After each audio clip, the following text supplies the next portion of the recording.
अपने जीजा की अमानत को, भ्रष्टाचार से बनाई हुई अमानत को बचाने के लिए वो साले जी जो जमानत पे हैं आज आकर खड़े हो गए। उधर उनकी बहन प्रियंका जी ने भी कांग्रेस के दूसरे नेता के बेटे के ऊपर भ्रष्टाचार का बचाव किया है। आप ये समझिए, भाई राहुल लोकसभा में, माता सोनिया राज्यसभा में, फिर बहन प्रियंका लोकसभा में, और सारी जमीन जीजा रॉबर्ट वड्रा के पास, परिवार के पास सारी सत्ता और ताकत हो जाए पूरी, इसलिए समाज में हर मुद्दे पर बंटवारा करना है जरूरी। हम भ्रष्टाचार में आकंठ डूबे कांग्रेस के प्रथम परिवार से पूछना चाहते हैं कि यदि आपका पारिवारिक मामला था तो इस पर राजनीतिक आरोप आप क्यों लगा रहे? उन्होंने अपने जीजा की अमानत पर, चूंकि उन्होंने एक ट्वीट किया है जिसमें उन्होंने सीधा सीधा शब्द प्रयोग किया है, माई ब्रदर इन लॉ, इसका अर्थ बहुत स्पष्ट हो गया कि यह विषय पारिवारिक है, यह राजनीतिक नहीं है। यानी अपने जीजा की अमानत को, भ्रष्टाचार से बनाई हुई अमानत को बचाने के लिए वो साले जी जो जमानत पे हैं आज आकर खड़े हो गए। उधर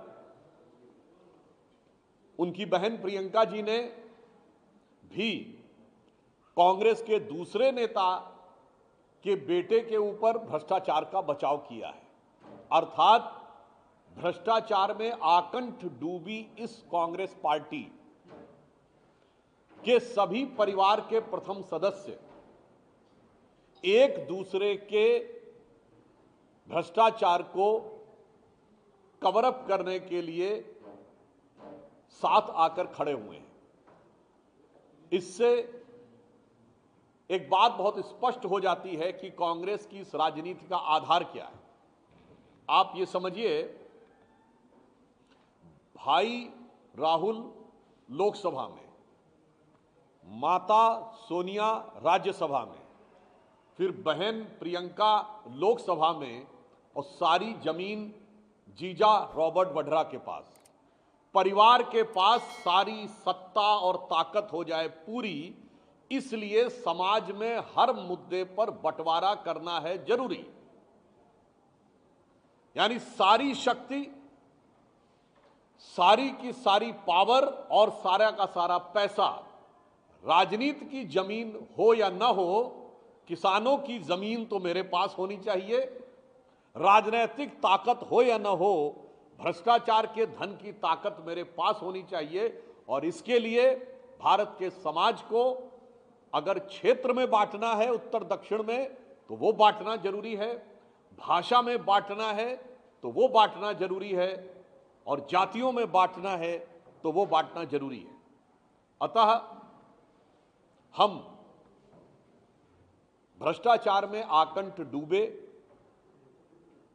कांग्रेस के प्रथम परिवार से पूछना चाहते हैं कि यदि आपका पारिवारिक मामला था तो इस पर राजनीतिक आरोप आप क्यों लगा रहे हैं? बहुत स्पष्ट है। हम आपकी भावना का सम्मान करते हैं। मुझे पता है कि परिवार ने बहुत सारी जो संपत्तियां अर्जित कर ली होती हैं तो उनके साथ कष्ट होता है, पर मेरा सीधे सीधे कांग्रेस पार्टी से सवाल है कि श्री राहुल गांधी जी ने जो ट्वीट किया है वो एक व्यक्ति के रूप में किया है या नेता प्रतिपक्ष के संवैधानिक पद के रूप में किया है, या नेता प्रतिपक्ष के संवैधानिक पद का दुरुपयोग अपने पारिवारिक गुनाहों को बचाने के लिए किया? धन्यवाद। कांग्रेस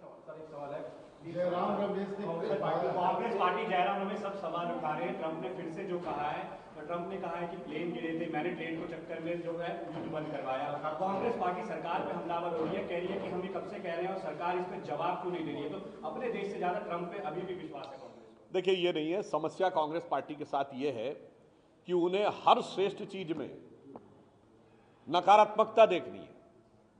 आपने देखा कि भारत ने एक बड़ी विशिष्ट कूटनीतिक दक्षता हासिल की के द्वारा जब टीआरएफ को प्रतिबंधित घोषित करवाया, आज चाइना ने भी उस मुद्दे के ऊपर आलोचना कर दी है, आतंकी हमले की। मगर अफसोस की बात यह है, जो सबसे ज्यादा विदेश घूमते हैं उन्हें विदेश नीति की समझ नहीं है, और जो विदेश नीति को सर्कस कहते थे, मुझे लगता है उन्हें अपने दिमाग के सर्किट को चेक करने की आवश्यकता है।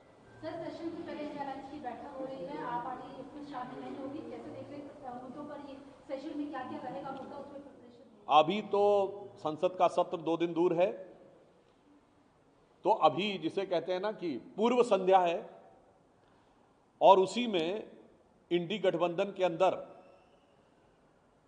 तकरार और बिखराव दिखाई पड़ रहा है। आम आदमी पार्टी ने कह दिया है कि वह इंडी गठबंधन से अलग है।